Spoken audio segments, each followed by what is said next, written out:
So as a lot of you guys may know, there's this guy named Andrew Tate who recently blew up all across the internet. YouTube, Snapchat, Instagram, TikTok, everything. And in this video, I'm going to be talking to you guys about my personal opinion about him. Let's start first with the backtrack, the backstory of Andrew Tate. Andrew Tate is this guy who grew up in poverty, had to fight his way up to success to become a multi-millionaire. At first, him and his brother Tristan Tate were actually in poverty and they had to work their way up and they had to go through MMA classes, mixed martial arts, to become better and to become eventually a world champion. And they had to fight their way to actually become wealthy and to earn the right to their money. It wasn't handed to them. It wasn't daddy's money. And so Andrew Tate right now, after first gaining a world title in MMA, he was fighting, I believe, on an elite level. After that, those skills that he learned from fighting on an elite level allowed him to make money in another way by using hard work and also smart work, strategic work. And now I believe he makes most of his money off of things like cryptocurrencies and stuff like that. And so what Andrew Tate did was he used smart marketing to brand his course or to market his course. It's called Hustlers University, where the students of that course get commission based off of affiliate marketing, where they recommend that course to other people. And of course, the guy on top, aka Andrew Tate, makes money off of them as well by teaching them things like e-commerce. And also the students of that course have to share that message across other platforms like YouTube, TikTok, Snapchat, Instagram, stuff like that. And so that really, in essence, is the way how Andrew Tate blew up. And here is where controversy starts to ensue. When people start seeing his messages about women, he's labeled as a misogynist. He's this playboy, sunglasses on. He seems like he's kind of a douchebag. He seems like he's a bit dark. He seems like a bit too vulgar. And then nowadays, people are labeling him as a misogynist, sexist, very oppressive, rude, childish. But my opinion on what he has to say is for the most part pretty positive, because I understand that the underlying message that he's giving to these people, especially men,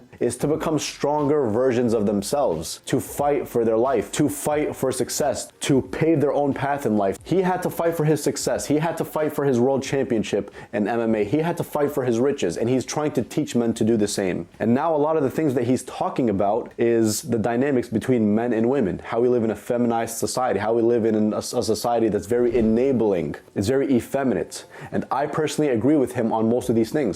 Not all of them, but most of these things. Let me first start off by telling you what I disagree with him on. I disagree with him on two things in particular. The first, when he was being interviewed by this girl and she said, what's his opinion on OnlyFans? And then she was saying, if your girlfriend made $10,000 a month just off of OnlyFans, what do you think about that? He said, I think there's nothing intrinsically wrong about her having an OnlyFans, but I believe I should be entitled to 80% of that money. I personally think that's ridiculous for two reasons. The first reason has nothing to do with it being politically correct. It's actually point blank wrong, because a woman's money, even religiously speaking, a woman's money belongs to her. A man's money actually belongs to him and the woman, if they're married, that is. A woman's money belongs to herself. A man's money belongs to him and her. So in that case, he's absolutely wrong. But I'm not entirely sure if he said it because he actually meant it or he was actually being too extremist because he wanted to draw people's attention, because that's a very big possibility. So that's the first reason. The second thing is, when he says that women are his property, that's a very bad way to view women, like they're being objectified. That's another very radical and very extreme way of looking at things. And I personally believe, again, that even though I disagree with it, his main message is to be very radical to get people to start seeing his side of the spectrum. Instead of being toxic feminine, it's now toxic masculine, so that when it first is toxic masculine, people start to be a little more accepting of it to move towards a healthy masculine, not just a toxic masculine. I believe that's his intention. I'm not entirely sure, of course, because I haven't met the guy, but that's what I believe when he says women are my property and I'm entitled to 80% of a woman's OnlyFans if she has OnlyFans. I think he's purposely being very unrealistic and very over the top to get people to understand that he is supposed to be the one in charge, not the woman. That's what I personally believe his intention is. But you see, guys, besides those 2 points, from what I've seen, at least, I haven't seen like hundreds of hours of him. I've seen maybe a couple of hours total. From what I've seen, I believe the overall message that he's giving these young men is very powerful, because he's trying to get them to clearly understand, you guys should be men. We should bring masculinity back. We should bring our strength back. We should bring our independence back. We should bring our leadership back. Because guys, whether you know this or not, or whether you like this or not, we live in a feminized society. And that is just point blank period. It is a fact. Sure, female oppression exists, and I absolutely disagree with it, like these abortion laws. But generally speaking, our society is very effeminate. It's very, oh, that's offensive. You can't just say that. That's going to hurt too many people's feelings. It's very enabling. Oh, you're really depressed? Just take antidepressants without seeking any external help, without seeking any therapy, without going to a psychologist. Just take antidepressants, and most likely those are going to make you feel worse as a side effect. People like Andrew Tate, in one of his videos, I think I just saw it this morning actually, he was just like, you're depressed, go do some push-ups. Start getting into action, be in action, get yourself busy. Now, that right there will offend most people who watch it. But when I saw that, I actually understood what he meant, the underlying meaning about it. It's not that he's a bad person, it's that he's trying to get you to take charge of your life and go out and make the things happen and fight your way to success, fail your way to success, fail forward. The message he's giving these young men and these people in general is that he needs to bring masculinity back, make men great again. Trump wanted to make America great again. Andrew Tate wants to make men great again. That's what I believe, the underlying message, not exactly the content, which is what specifically he's saying, because our society nowadays is way too sensitive and they're focused on what he's saying. Stop focusing on the very basics, focus on the underlying meaning. You should have a bit of a level of insight to understand what he really means behind these words. Another example, when he says that women are his property, of course I believe that's a very horrible way to view women, but at the same time, I truly believe, or actually I truly know, that women are under the authority of men, or are supposed to be under the authority of men. That's what religious holy books say. The Holy Quran says this. Christianity, the Bible, says this. When a woman gets married, she moves from being under the authority of her father to being under the authority of her new husband, which means he's in control, he's the leader. This doesn't take anything away from her. This doesn't mean she's weak or anything like that. It just means that men should take charge. Men should take more of a leadership role and more of a responsibility too. You got to take both the good side and the bad side of things. But the overall message that Andrew Tate is giving people, or men specifically, is to become more masculine, to be men, to be manly, to go out and make things happen. And I truthfully don't think he's a bad person based upon what I've seen. Sure, I mean, there's a chance that he is a bad person, God knows, but I don't think he's a bad person based only on what I've seen. I haven't had a talk with this guy, but I don't believe that. Because why else would he want to share these words? Why else? Knowing that it could harm him. Knowing that it could harm him in this cancel culture. And he got canceled recently off of YouTube, TikTok, all these other apps. Even Airbnb canceled him. That's pathetic. There's no terms and conditions that state that they're allowed to do that to him, but he still got canceled. Why? Because he said things that won't benefit him, but knowing that he could benefit other men. He's preaching to other men, be strong. You don't have time for depression. Be strong, do this, do that. See, at the end of the day, man, masculinity doesn't really care about feelings. It cares about goals and objective thinking, objective goals, deadlines, things like that. Overcoming resistance. That's what masculinity is all about. So he's telling these men, you're depressed? Drop in and do 20 push-ups and then get busy. You'll be out of depression. But you see, like I said, nowadays, we're not going to interpret it that way because, again, we live in a very feminized society.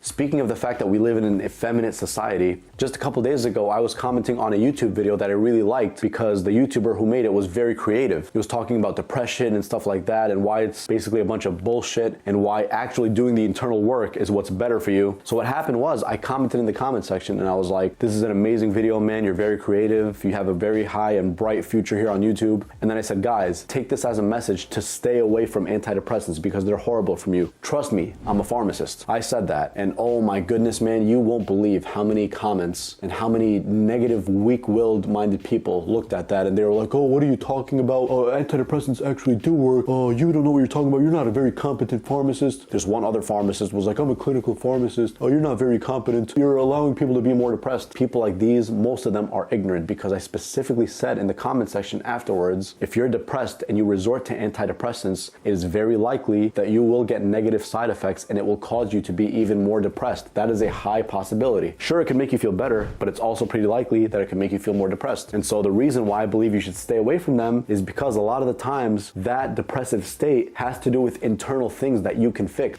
If, for example, you went through a breakup, you have no friends, if you have no ambition in life, no desire to do much, you could fix a lot of those things by going to the gym, by meditating, by being more productive, by saving your money, by getting quality sleep, eating quality food, consulting a psychologist or a therapist who could help you and develop a game plan for you to achieve specific things in your life. That and proper sun exposure, perhaps, will more than likely take most people out of their depressive state. So for the majority of patients who take antidepressants, I don't believe it's a valid reason for them to be on antidepressants to begin with. But for a small minority, like for example, you're suicidal, you feel like everything you tried didn't work, this or that. If that's the case, by all means, you should take antidepressants because nothing else worked. But if you're in a position where you're just resorting to easy solutions instead of figuring out the hard and tough way out, easy solutions that's just going to sugarcoat everything, that's going to put a band-aid on the problem, and it's not going to fix it. Why would you do that to yourself? And so that statement that I just made in the comment section would probably make me seem very, vulgar, I'm rude, I'm disrespectful, I'm an incompetent pharmacist. Why? You are strong enough to conquer depression, bro. You should go out there and fight it. More than likely, you are way more stronger than that. You're strong enough to fight it. Maybe you're part of the minority where you have maybe an imbalance in your brain, in certain neurotransmitters, certain hormones, serotonin, the dopamine, all these things. Unless you're part of the minority, why would you resort to antidepressants? So that's just an example of how people can misinterpret your underlying meaning behind things, and how, again, we're a very feminist society and saying, oh, antidepressants work. Oh, these people are all enablers. They're enabling bad behavior. They're enabling you to take the easy way out. You're not supposed to be like that. You're supposed to fight and push through it and regain your masculinity,